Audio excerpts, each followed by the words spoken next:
Hey y'all, Will here, otherwise Elray, and today in Once Human we're mainly going to be talking about the different morphs of fish, deviants, and to an extent touching upon the taming and breeding system that we'll really be able to dig into next week, and especially next month. Getting right into it, we're going to be looking at fish first, since that's the easiest thing here. You can see right here I have a special coloration of the koi carp here. I also have a special coloration of the suckerfish and the sunfish. These are easy to relatively get. They're hard to catch if you don't know the new fishing system very well.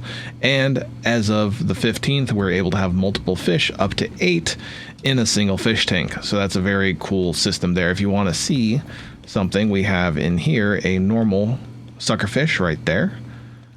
And then we have the special morph of the suckerfish right there. So you can see it has different colorations throughout.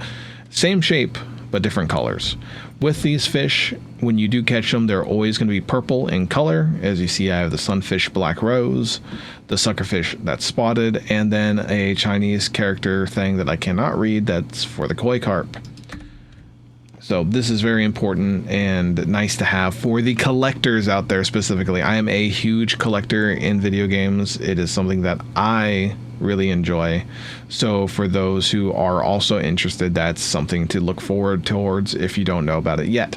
That's about all I wanted to touch about on the fish. Most fish, not all, but most fish have special colorations, so this gives people something to look at.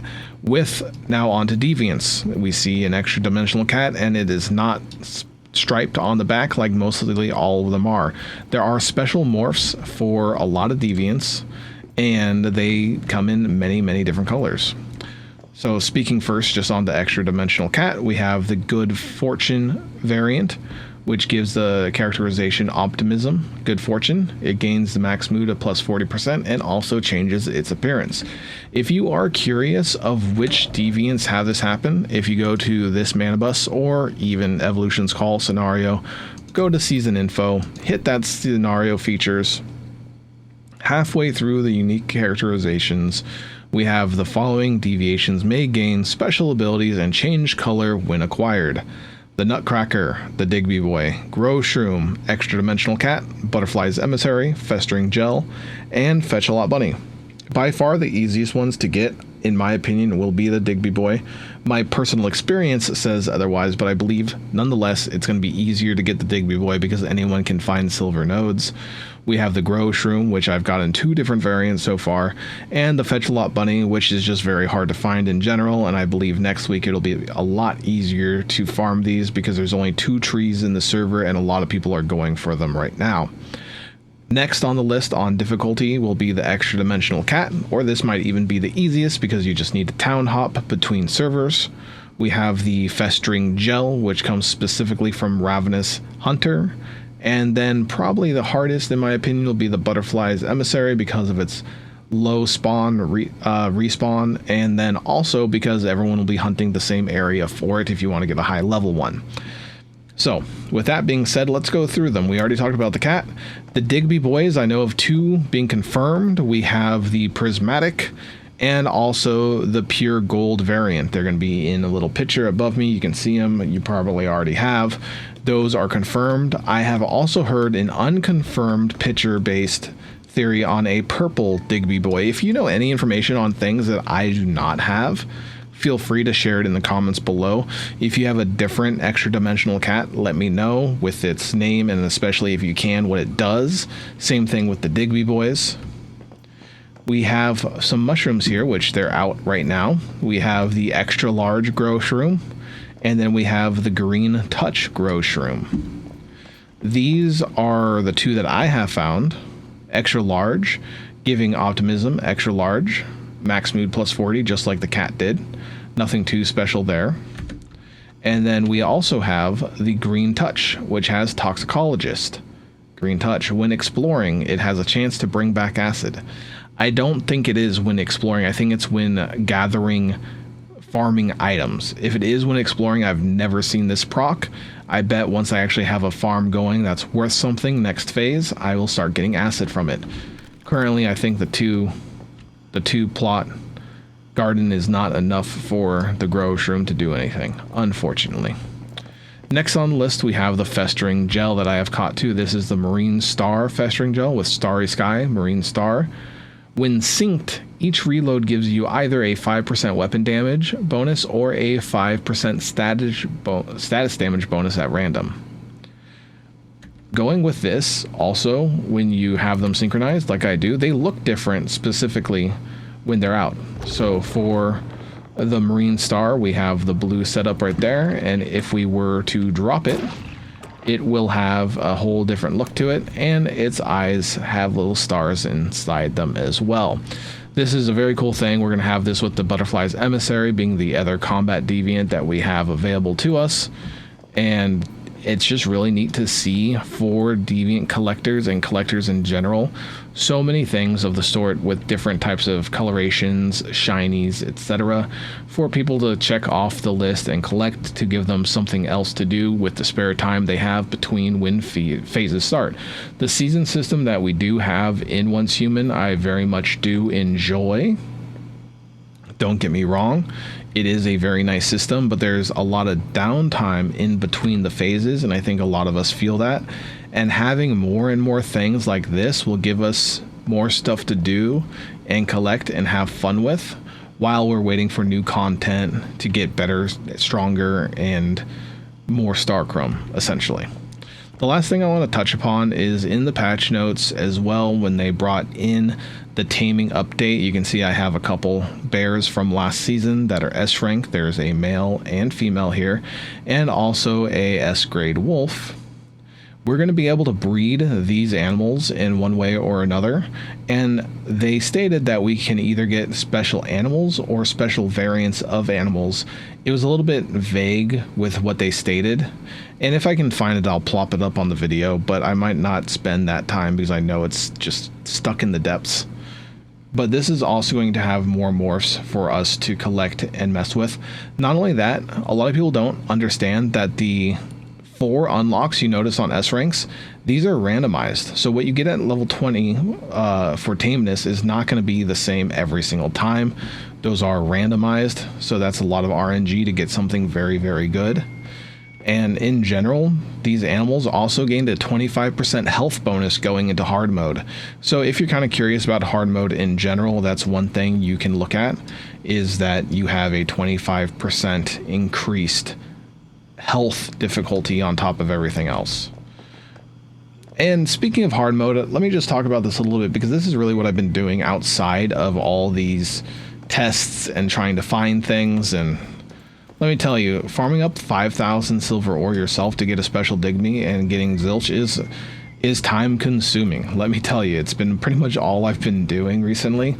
I found a very nice new storage system that I enjoy. I saw a few pictures of people building rudimentaries, and with the new loot box crates that these come out of the treasure chest here, comes out of these. If you get these crates, you can start doing things like this for storage, where you can use the quarter high half walls or quarter walls or whatever you want to call them, and add more small foundations, and it perfectly pockets the chest. And some people may not like how they stick out from the side, but they're so easy to use. You just look at them and it's just so much nicer than the metal shelves. So for myself, these have outdone the metal shelves. And also there's a ton of stuff with hard mode where you need a lot of food and water, and it really brings the portable fridge and also the long-term mimetic specialization for stoves into the limelight. When you have a refrigerator, you can hold things for up to 20 days, so you're not running out of food anytime soon, and you're not struggling with that like a lot of people have been in the server that I've heard. And the last thing to touch upon with hard mode and all these new changes before I get going, just because, you know, I just want a video for you guys so you have a general update of my own findings in Situation 2. I will be trying to release 2 videos a week, and I'm going to have them more specified than this subject matter at hand currently. but I haven't been in testing mode. I haven't really been in content creation mode. I've been really trying to get as much information that's correct as possible to bring towards the community. Is hard mode in general, if you look at the season tag, a lot of people haven't read this yet. Contamination is super high. So for liquids, when we can actually start farming and producing beer and ale, it's almost going to be a best in slot liquid, except for those psi intensity builds where they're going to be using whimsical drink instead. Energy and hydration deplete twice as quickly, just twice as quickly. That's crazy. Your enemy's stats, awareness, movement speed, and attack frequency are increased. And in territory purification game mode, the types of deviants attacking will change, increasing the difficulty. We have found scorchers lobbing fireballs at ourselves, and I also want to do a video on territory purification. I know a lot of people have been asking, but we have a nice base now. It is a water base. It works extremely well, and I'm able to share that with you guys in a few days. Not only that, but we have these super anomalies, which is something very brand new to the game. Not everyone has really figured these out. I did mention them in the last video, but for Void, you can do Unstable Bomber or Power Surge or an Anti-Void Cradle Override. I'm going to show those off real quick. And on balance, you need Burn, Frost Vortex, or the Anti-Balance Cradle Overrides. They do talk about the overrides being specific to rifles, shotguns, snipers, and pistols. And it says some keyword enhancements are there. These don't mean you have to go with a build that have these things. But if you don't build around these super anomalies, you will not, and I will repeat that, you will not, period, kill them. It's not going to happen. So if you're not going a power, like a psi intensity build that can make use of a secondary trait, you can go a weapon damage build as well, and that's what I'm doing. I'm running the Wildfire, and I'm going to be maining the Wildfire. I already got up to a 3-star blueprint. I may be able to make it a 5-star blueprint even. And I'm running a shotgun on the side, and I'm just testing shotguns right now to see what are fun. I'm going a full weak spot build, which do insane amounts of damage. And while some people rank the Wildfire as rank S for guns, I'd think that the Memento is going to hit a lot stronger. Now, Wildfire does give some team play mechanics that's nice as well, but beyond that, you can go over to your Cradle Override. If you are using pistols like I am, you can also increase shotgun damage with the same mimetic Cradle Override.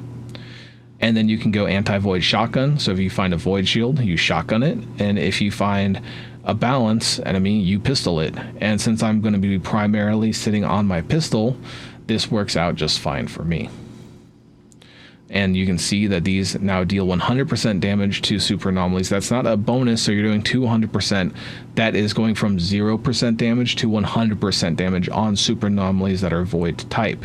If you are in a different season, these might not be void and balanced. They might be something else, and you just have to go into your seasonal information, to your season tag, and read what they do, and you'll be a-okay to go. And that is the video. I think that's covering everything outside of the fact that rainwater seems to be completely broken for collection. It's a sad day, but that's just what it is. And thank you all for watching. I definitely do appreciate it if you stuck around for the whole video. Hopefully you gleaned some information and learned something you might not have known. And if you have more information than I know, leave it down below so that we can share and get as much information out to the community as possible. Again, thank you guys for watching. Later.